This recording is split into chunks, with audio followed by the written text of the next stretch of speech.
नमस्कार दोस्तों, मेरा नाम विक्रांत है।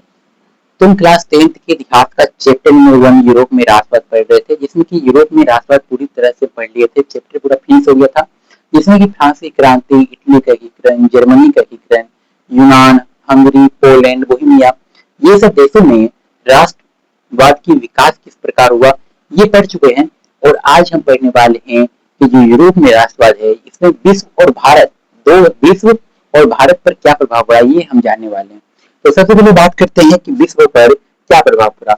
यूरोप में राष्ट्रवाद का विश्व पर क्या प्रभाव पड़ा। तो राष्ट्रवाद के उदय के कारण अनेक राष्ट्रों में क्रांतियां और आंदोलन शुरू हुए, जिसके परिणाम स्वरूप अनेक नए राष्ट्रों का उदय हुआ। जो यूरोप में राष्ट्रवाद के कारण क्या हुआ, अनेक राष्ट्रों में क्रांतियां मतलब है बदलाव, और राष्ट्र का मतलब क्या होता है। कहीं भी आपको राष्ट्र देखने का मतलब मिले, यानी राष्ट्र बोले या देश बोले, घबराना नहीं है, राष्ट्र को ही देश बोलते हैं। तो कहाँ जहां पर भी आपको राष्ट्र देखने को मिले तो आप समझ जाइएगा कि देश का बात हो रहा है। तो राष्ट्रवाद के उदय के कारण, राष्ट्रवाद किसे बताए थे कि देश के प्रति प्रेम की भावना को राष्ट्रवाद कहते हैं। तो राष्ट्रवाद के उदय के कारण अनेक देशों में क्रांतियां एवं आंदोलन हुए, यानी बदलाव हुए, जिनके परिणाम स्वरूप अनेक नए राष्ट्र का उदय हुआ, जिसके परिणाम स्वरूप अनेक नए देश का निर्माण हुआ। जैसे कि इटली था, इटली पर किसका अधिकार था, सॉरी इटली का एकीकरण नहीं हुआ था, वो अनेक वर्गों में विभाजित था, जिसके कारण वजूद के एक नए देश का निर्माण हुआ। जर्मनी में भी ऐसा ही था, 300 छोटे छोटे राज्य में खंडित थे, लेकिन उसको भी जोड़ के एक नए देश जर्मनी का उदय हुआ। तो वैसे ही राष्ट्रवाद के उदय के कारण इटली और जर्मनी का एकीकरण हुआ। राष्ट्रवाद के उदय के कारण ही इटली और जर्मनी में एकीकरण हो गया, जो हम पढ़ चुके हैं। जो बच्चे नहीं पढ़े वो जाके पढ़ लीजिए, यही चैनल बोर्ड क्लिक पे दिया हुआ है, एक चैनल पे जाएंगे, फर्स्ट में ही दिया है, जाके पढ़ लीजिए। चलिए, तो हाँ, तो पहला ये एक हो गया। एग्जाम में पूछेगा कि यूरोप में राष्ट्रवाद पर विश्व पर क्या प्रभाव पड़ा, ये लिखना है हमें, तो किस प्रकार लिखेंगे। तो 4 पॉइंट दिया गया है, तो आप 4 पॉइंट नहीं तो 3 पॉइंट पक्का लिख लीजिएगा। तो हम पढ़ के सुना रहे हैं। तो पहला क्या है, तो राष्ट्रवाद के उदय के कारण क्या अनेक राष्ट्रों में क्रांतियां हुआ, आंदोलन हुआ, जिसके परिणाम स्वरूप नए राष्ट्र का, यानी नए देश का उदय हुआ। दूसरा क्या है, तो दूसरा है कि राष्ट्रवाद के उदय के कारण ही जर्मनी और इटली का एकीकरण हुआ। फिर तीसरा क्या है, तीसरा है राष्ट्रवाद के विकास ने यूरोप में प्रतिक्रियावादी शक्ति और निरंकुश शासकों के प्रभाव को कमजोर कर दिया।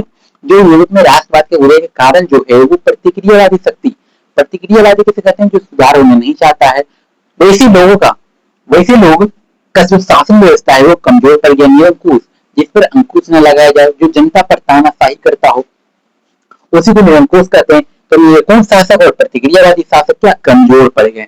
चौथा क्या है, चौथा है यूरोपीय उपनिवेश। उपनिवेश किसे कहते हैं, जब कोई बड़ा देश किसी छोटे देश पर कब्जा कर लेता है तो छोटे देश को उपनिवेश कहा जाता है, यानी गुलाम देश को, क्या गुलाम देश को उपनिवेश कहा जाता है। तो यूरोपीय यानी यूरोप में जो गुलाम देश थे के अधिपत्य के विरुद्ध एशिया तथा अफ्रीका, बता दें कि एशिया महाद्वीप है, अफ्रीका महाद्वीप है और यूरोप भी महाद्वीप है, ये तीनों महाद्वीप है। जब यूरोप में राष्ट्रवाद का उदय हुआ, सॉरी जब यूरोप में राष्ट्रवाद का उदय हुआ, इसके कारण कि एशिया और अफ्रीका में भी इसका प्रभाव देखने को मिला। फिर बात करते हैं, तो अफ्रीका में औपनिवेशिक शासन से मुक्ति के लिए राष्ट्रीय आंदोलन आरंभ हो गया। वही बात है कि जब यूरोप में राष्ट्रवाद का उदय हुआ, इसके कारण एशिया और अफ्रीका में भी इसका परिणाम देखने को मिला। तो ये रहा 4 कारण, 4 पॉइंट यूरोप में राष्ट्रवाद के उदय के विश्व पर क्या प्रभाव पड़ा, ये 4 पॉइंट है। इसमें के 3 पॉइंट लिखेंगे तो एग्जाम में 3 पॉइंट लिखिएगा, ठीक है। अब बात करते हैं कि यूरोप में राष्ट्रवाद का प्रभाव भारत पर क्या प्रभाव पड़ा। यूरोप में राष्ट्रवाद का भारत पर क्या प्रभाव पड़ा, तो ये 5 पॉइंट है, देखते हैं क्या क्या है। तो भारतीय राष्ट्रवादी भी यूरोपीय राष्ट्रवादी से प्रभावित हुए। जो भारत में जो राष्ट्रवादी हुए ना, वो यूरोपीय राष्ट्रवादी से प्रभावित हुए। भारत, एक बार बताते हैं, जो यूरोप के जो देश थे, यूरोप के देश जब गुलाम थे तो 1900 से पहले ही आजाद हो गए।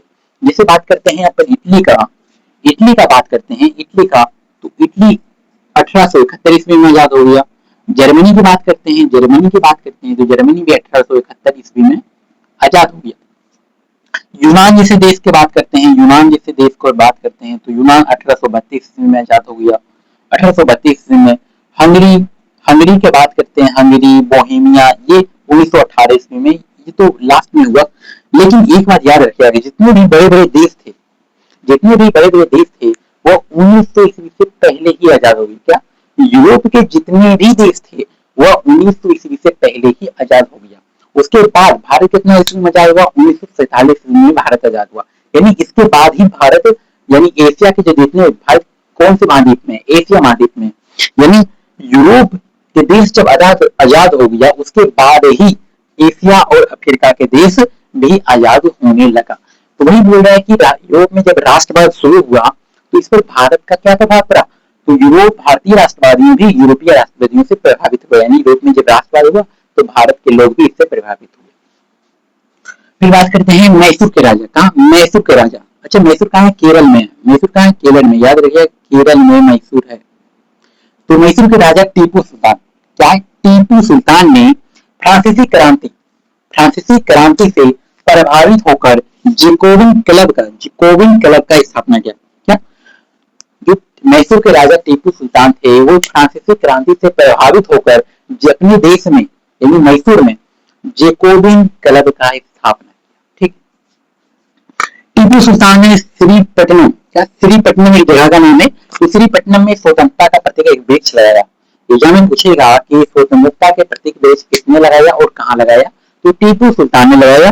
कहाँ लगाया? तो श्रीपट्टनम में। फिर बात करते हैं राजा राम मोहन राय। अच्छा, राजा राम मोहन राय को जानते क्या? राजा राम मोहन राय सती प्रथा का जो अंत किया था वो राजा राम मोहन राय ही किया था। वैसे सती प्रथा क्या है? सती प्रथा ऐसे कि किसी औरत का पति मर जाता है तो औरत जिंदा है फिर भी उसको जलाया जाता है, जिंदा ही जलाया जाता है अपने पति के लाश के बगल में। तो वही जो ये जो नियम कानून थे, ये राजा राम मोहन राय इसको समाप्त कर दिया। तो अब देखते हैं, तो राजा राम मोहन राय ने 1821 ईस्वी में, कितने ईस्वी में? 1821 ईस्वी में नेपलस की क्रांति, कौन सी क्रांति? नेपलस की क्रांति की विफलता मतलब सफल नहीं हो पाया, विफल हो गए, यानी असफल हो गए, पर दुख प्रकट किए एवं 1823 ईस्वी में स्पेनिश की स्वतंत्रता पर बोझ दिया। जब स्पेनिश की स्वतंत्रता हो गया तो क्या राजा राम मोहन राय अपने देश यानी भारत में भोज दिया सबको। भोज मतलब खाना खिलाया और क्या। तो यहाँ याद रखिएगा कि नेपल्स की क्रांति कब हुई थी? तो नेपल्स की क्रांति 1821 में हुई थी। और स्पेनिश स्वतंत्रता कब हुआ था? स्पेनिश स्वतंत्र कब हुआ? तो 1823 ईस्वी में स्पेनिश स्वतंत्र हो गया। अब बात करते हैं अंग्रेजी शासन। क्या? अंग्रेजी शासन यानी अंग्रेज जब शासन करते थे इसी को अंग्रेजी शासन कहते हैं। अंग्रेजी शासन के विरुद्ध भारत में 1857 ईस्वी की क्रांति हुई। भारत में क्या हुई? 1857 ईस्वी की क्रांति किसके नेतृत्व में हुई थी? तो मंगल पांडे के नेतृत्व में 1857 की क्रांति हुई थी। तो याद रखिएगा कि 1857 की क्रांति कहाँ हुई थी? तो भारत में हुआ था। ये बात याद रखिएगा। हाँ, यूरोप में राष्ट्रवाद विश्व पर क्या प्रभाव पड़ा, भारत पर क्या प्रभाव पड़ा, ये हम पूरी पॉइंट बता दिए हैं। और यहीं से यूरोप में राष्ट्रवाद पूरा चैप्टर फिनिश होता है। अब इसका क्वेश्चन आंसर करना बाकी है, जो कि अगले वीडियो में करेंगे। आज तक यहीं रहने देते हैं, मिलते हैं नेक्स्ट वीडियो में, तब तक के लिए बाय।